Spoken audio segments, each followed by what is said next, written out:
Is honey good for diabetics? Would a natural sweetener be healthier for a type 1, a type 2, or an LADA type 1.5 diabetic like myself over an artificial sweetener? Is there an advantage to substituting honey for sugar in a diabetic's eating plan? We will not only cover honey and the nutrient deception you've been sold on, but some studies that will end the needless confusion. Would consuming honey actually raise blood sugars the same as possibly even drinking a can of soda? But before we begin, let me welcome all you resilient diabetics out there. This is the channel where we turn ordinary, struggling diabetics into extraordinarily well-controlled diabetics. If you don't know who I am and you are brand new, I welcome you. My name is Sampat, and I am an insulin-dependent diabetic diagnosed a little over 6 years ago. So the proud owner of a pancreas that has gone on a permanent and lifelong vacation. So not only am I diabetic just like you, where we will be walking that walk and talking that talk together, but I do also have a University of Bachelor of Science degree in nutrition dietetics, and that does come in extremely handy in discussing all the intricacies of being a diabetic. My goal is to put 4 years of chemistry, biochemistry, organic chemistry, and even human physiology into about a 10-minute or so presentation so that you know more about your diabetic body, more so than, dare I say, your doctor? Yes, I did. The unique information presented today will only be found here on this channel, The Resilient Diabetic. New, life-saving episodes are released weekly. So if you want to learn more and you want to be notified by YouTube that a new video has been released and published, the only way to do that is you have to hit that subscribe button, followed by the gray notification bell, then choose turn on all notifications. And of course, if you like what you've heard today and learned today, please hit that like button. Diabetes is exploding around the world. But what is interesting is the number of newly diagnosed diabetics who look, quote unquote, non-diabetic. How is that possible? You don't drink sugary drinks and stuff your face full of unhealthy packaged foods like bags of potato chips and cookies all day. Where is the disconnect? And what does this have to do with all natural honey? Honey has this aura of purity and naturalness. It has to be better than regular table sugar to help sweeten foods, right? So let's talk about the nutritional deceptions on honey first. Honey is actually sweeter than granulated sugar, so you might substitute smaller amounts of honey for sugar in some recipes. But here's the skinny. Honey actually has slightly more carbohydrates and more calories per teaspoon than table sugar. So any calories or carbohydrates you're trying to save will actually be very minimal. Honey, like other types of sugars, is a dense source of carbohydrates.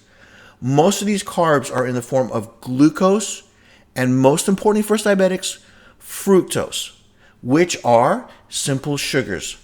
What is important to know are the ratios of glucose to fructose. Why? Because we've discussed this already. The role fructose plays in diabetes. One of the reasons for the explosion of diabetes is due to resistance issues. And remember the role fructose has with our livers. The liver is the one that metabolizes fructose. So excessive fructose in particular will cause massive amounts of resistance. So in other words, if resistance is an issue, you do not want to see higher fructose to glucose ratios in any of the foods that you do happen to eat.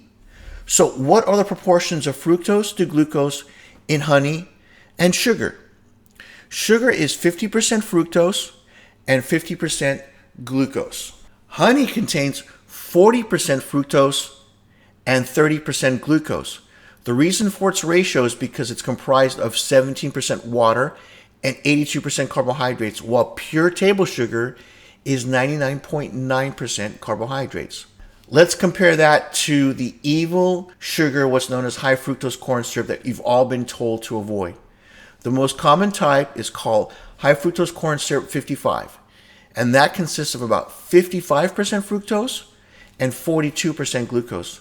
So you can already see structurally, sugar, honey, and even table sugar are essentially the same. What about the glycemic index, also what's known as the GI differences? The GI measures the extent in which a particular carbohydrate raises blood sugar levels, and we've discussed this tool already and how it's utterly failed me as a diabetic. But to make another point, we will use this as a marker. Honey has a GI of about 58, while pure table sugar has a GI of 60. But wait, Jay, hold on a minute. Honey is all natural. It's made from the nectar of flowering plants, where unlike refined white table sugar, which is empty or void of nutrients, at least honey contains vitamins, minerals, and antioxidants. So it has to be better for you, right? Most of the honey you see and buy from the grocery supermarkets has been what's known as pasteurized. This is where it gets briefly heated to about 6 degrees Celsius and then it's cooled rapidly.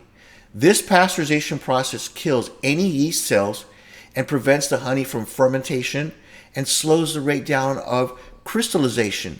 However, heating also reduces honey's enzymes and heat-sensitive antioxidants. So one has to distinguish the store-bought honey from raw honey. There are more antioxidants from the fruits, the vegetables, the spices, even the tea you drink than actually what's in honey. Honey from our grocery stores is also excessively filtered. This process removes all the particles, making the honey extremely smooth and clear. Because today's honey is heavily processed, it's pasteurized, it's heated to make it more appealing for you, the customer. It then destroys all the vitamins, the minerals, the amino acids, the enzymes the original honey contains. Real honey, in the most natural form possible, unprocessed, unpasteurized, unfiltered, maintains all its health benefits. So do not confuse the two. What you've been sold on in terms of nutrient benefits is from the pure natural form. But you would never actually buy that from the grocery store. Why? Again, because you've been conditioned to view honey as this perfectly flowing, clear, smooth product. As an added bonus, what item do we consume where heat actually aids in the availability of antioxidants? And I would not be the Resilient Diabetic if I did not add these golden nuggets in for you. And that is the reason why you are subscribed. You want to guess? Well, here's your first hint. It provides most Americans with the highest concentration of antioxidants in the diet. More so than blueberries, blackberries, raspberries, or even dark chocolate. Second hint, it's probably sitting in your kitchen cabinets right now. Still guessing? How about third? It does require a brewing process. If you've not guessed by now, boom, yes, it's coffee by a far margin. Puts even the establishment's favorite whole grains to utter and complete shame, as you can see. And would you look at that? So let's get to the meat and potatoes of this episode. Oops, wait, we're diabetics. Let's get to the meat and vegetables of the video. The studies. And what you must first understand, most studies you will see on the top searches on any subject like honey will be controlled by the industry themselves. You kind of need to open the hood a bit and actually see who's funded these studies. For example, there was an 8-week study involving 48 people who found that consuming honey did not appear to raise fasting blood sugar levels. Participants who ate honey also, they lost weight and they had lower blood cholesterol levels. That sounds like absolute and perfect nirvana. Case closed. What more would you ever need to know? Uninformed diabetics reading that will see the green light. But no, not you, my Resilient Diabetics. If you read it carefully and continued on for the most important points, you would have then caught the main conclusion. The researchers also noted the participants in the honey group also had an increased hemoglobin A1C during that trial. The Journal of Nutrition had another great study where they compared the consumption of a daily intake of 50 grams of either honey, sucrose, also known as table sugar, and high fructose corn syrup on both glucose tolerant and glucose intolerant individuals. The objective was to compare the effects of chronic consumption of these three nutritive sweeteners on circulating glucose, insulin levels, lipids, inflammatory markers, body weight changes, and even blood pressure. What were the results? HDL cholesterol did not differ as a result of the status or treatment. Triglyceride concentrations increased significantly from pre to post treatment in response to all sugars tested. No surprise there, folks. Sugar is sugar is sugar. The daily intake of 50 grams of carbohydrates from either honey, sucrose table sugar, or high fructose corn syrup resulted in exactly the same effects on measurements on blood glucose levels, lipid metabolism, and inflammation. What were their conclusions? And I will quote them. Our data does not support the contention that the consumption of honey versus high fructose corn syrups or sucrose table sugar provides any health benefits for the maintenance of glucose homeostasis or other cardiometabolic outcomes, because all three sugars elevated the same metabolic effects. And remember, that was for both groups, basically the diabetic and the non-diabetic. It affected them both the same. So the higher the sugar intake, even the healthy honey made the non-diabetics worse. So in other words, when the study participants ate honey every day, they had raised triglycerides, which put them at risk for higher heart disease. And this next point is very important to understand. The raised glycemic response means the rapid rise in blood sugars cause them to be hungrier faster, which means they're going to eat more, causing this vicious, unbreakable circle, because now all you're going to want to do is crave more carbohydrates. The one point about fructose I will remind you about again is that this sugar does not raise insulin in isolation, but at the same time does not trigger normal satiety signals. The raised inflammation levels due to hyperinsulinemia or high circulating insulin levels, as we've talked about, causes all the modern day chronic diseases known as Syndrome X, hypertension, type 2 diabetes, dyslipidemia, coronary heart disease, obesity, abnormal glucose intolerance, insulin resistance, and now they're even stating some of the cancers. If one is a diabetic and using honey to sweeten foods, you're creating what's known as a double jeopardy, as most use honey to sweeten other carbohydrate-based foods like honey cakes, sauces, breakfast cereals, honey-coated nuts, yogurts, and even yams or hams. This is a big mistake, as you can already see, because there's no advantage to substituting honey for sugar in a diabetic eating plan. Both honey and sugar, or even the can of soda, will affect your blood sugar levels all the same. Just to put things into perspective about that line between healthy and unhealthy that we've all been sold on.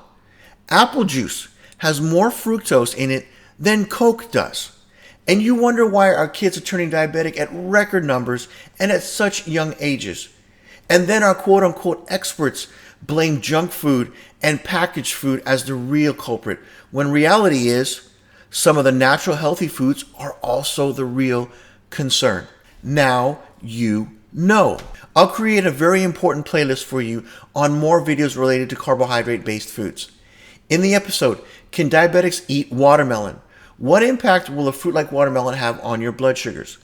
Does the nutrient value of this fruit outweigh the sugar content and the consequences it may have on your health? Because again, many of our experts flat out state watermelon is healthy for you as a diabetic to eat. Really?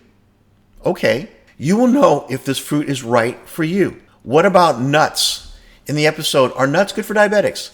You will not only know which type of nuts are good for you, but how they influence your blood sugar levels and overall health. And stay tuned to the very end of that episode, as I'll give you my top 2 picks.